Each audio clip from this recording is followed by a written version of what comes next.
People would not use newspaper, not in the old days. But where does paper come from? Where does paper come from? Trees. Where do the trees come from? The ground. Come from the land, doesn't it? Yeah. And we are part of the land. Like one of our old guides here, Dan, he says, when we destroy the land, we are destroying our own lives. We really are. Because in the indigenous ways of life, in the Aboriginal ways, if you look after the land, what? They look after you, right? The land looks after you. It's pretty simple, isn't it? You look after her, she will look after you. You know, when you guys, maybe when you were younger, when you were growing up, when you were a kid, did you have a bicycle? Did you have a push bike? Do you all drive a car? You've got a motor car? Yeah. Do we all have shoes on? Yeah. Yes. Yeah. It's funny when I ask that question, people always look down. Like, Just check. I'm going to put my shoes on this morning.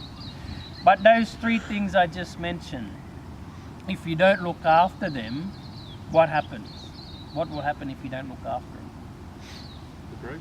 They break down, they rust, they wear out. If we don't look after them, they are not going to last. You look after them though, they will last for a very long time and they will provide for you, okay? Now the first plant we picked for our ceremony is this one here. This was one of very many different acacia, okay? This one, the wattle. This is the silver wattle, okay? And our acacia is commonly known as the wattle. This one is the Acacia delbata, the beautiful silver wattle. The Bunurong name, we call it Muya. Okay, Muyan is very important for our smoking ceremony, very important. But Muyan too, and our acacias in general, our wattles, they're a really good resource. Okay, and particularly traditionally for Aboriginal people, was a vitally important resource and a highly utilised one because we can get food from this plant. We can use the seeds and the flowers. The women would gather those, grind them up into flour, make bread out of it. We can use the bark. It's a beautiful silver coloured bark, very fibrous. So again, what we can do, we can carefully strip that bark back and we make string out of it. Okay, the women would weave with it. The wood is very strong. You make your tools, you build your shelter. You can do a lot of different things with this plant. But this one for our smoking ceremony, we put that one on the fire first to symbolize and represent a very important generation of people in the tribes, in the community today, and that's the elders, okay? So what we do, we put that on the fire. We acknowledge all of our elders, past and present, and we thank them. Okay, we thank them for all of their knowledge that they would have passed down to our parents. Our parents passed down to us, okay? So Muyan is for the elders. Second one is this one here. Now this one does not grow here in the gardens. It's a parasite, semi-parasitic. But we need this for our smoking ceremony. So we've got to go up the river to collect this one. Sometimes out the Cranberg Gardens where it is in abundance. It's called the cherry ballard. And the cherry ballard is an exocarpus. This is the exocarpus suppressiformis, but commonly known as the cherry ballard. It's the native cherry. Now, of course, this one, more so during the cool season, leading into the spring, it will fruit a little cherry-like fruit. Okay, they're red and yellow in colour, and they are very nice and sweet to eat. Okay, so obviously a good seasonal food source. The wood, very strong again. You make your tools, you make your weapons, you build your shelter. We can do multiple things with this plant. But this cherry ballard, why it's a parasite, or semi-parasitic, hemiparasitic, when it is starting to grow, just starting to form its life, it'll grab a hold to another plant. Okay, particularly our eucalypts, because what it does, it will connect through the roots, obviously draws its nutrients, gets all of its strength from that host plant, until it is strong enough to survive on its own. It will detach itself and continue to live on its own independently. Okay, it doesn't harm the host plant, But of course it needs that host plant for that support early on, okay? Now we put that one on the fire too, to symbolize another very important generation of people in the tribes, in the community today. And I'll ask you guys, maybe if we think about the life cycle of the cherry balat, what generation do you guys think we use this one for our smoking ceremony? Who do you think? Children? Children, The yeah. younger people, yeah. It's the young ones. Of course, the younger people being the future generation. Okay, so we put that one on the fire, and we wish all of our young people all the best into their growing up,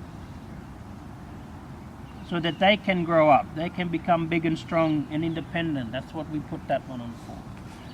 And the last one, these ones here, what are they? Eucalyptus. A eucalyptus. Do you know how many different types of eucalypts we have in Australia? Take a look.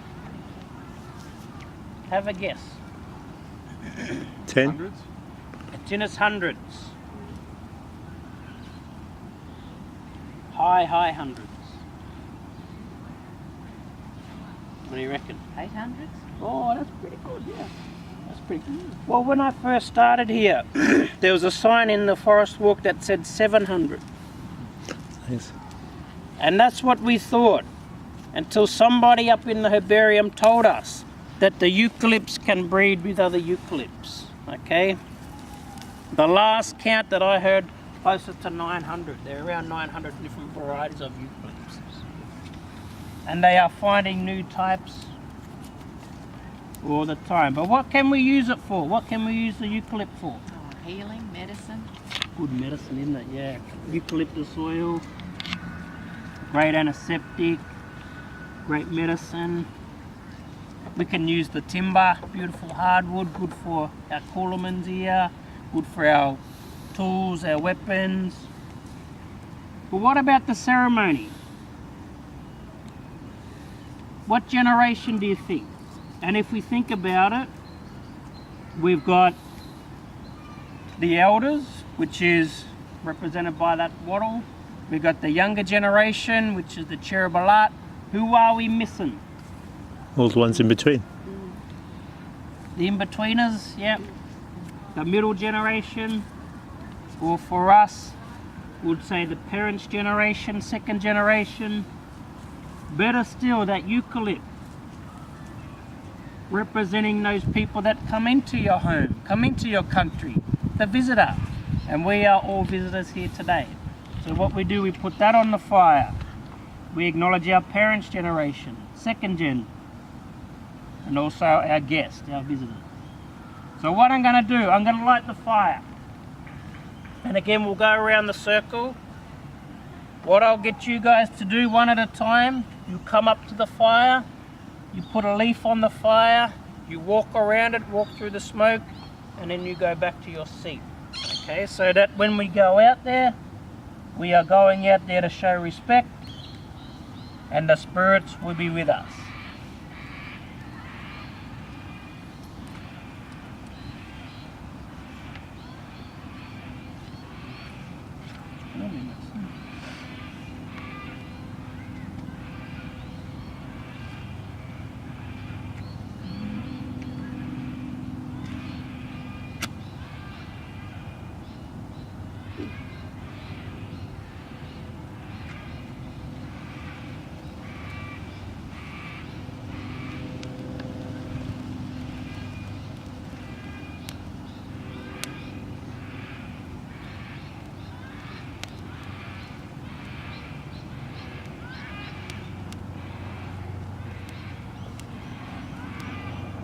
Okay, Donna, would you like to start?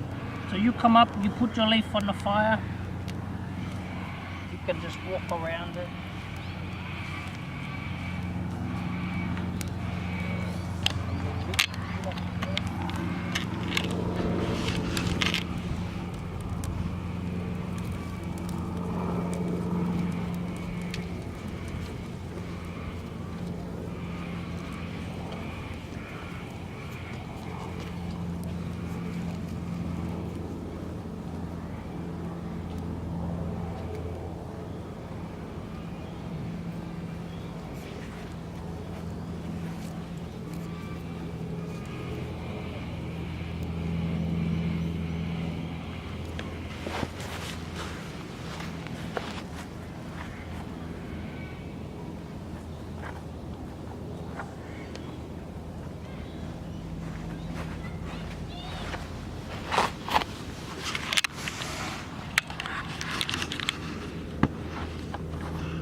So we put that leaf on the fire. As the guest, as the visitor here, and that includes me too, because I am just a guest here, I don't come from here. But we put that leaf on the fire. We accept that permission, we're accepting permission to come onto the country, within the country. But at the same time too, we are accepting a responsibility. Okay, it's that responsibility of basically looking after the land. Okay, so what we want to do, we only want to take what we need and what we are willing to give back. Okay, very important. Now we also say thank you to the Great Spirit of the area. Do you know the Great Spirit of the area for the Kulin Nation here? I'll give you a clue. Comes in the shape of a big bird. It's the biggest bird of prey in this country. Do you know what sort of bird it is? A buzzard, is it? Buzzard? The eagle? Is the eagle. Do you know what kind of eagle it is? Wedge-tailed. Yeah, the wedge-tailed eagle. The wedge-tailed eagle is the biggest eagle in this country. Okay.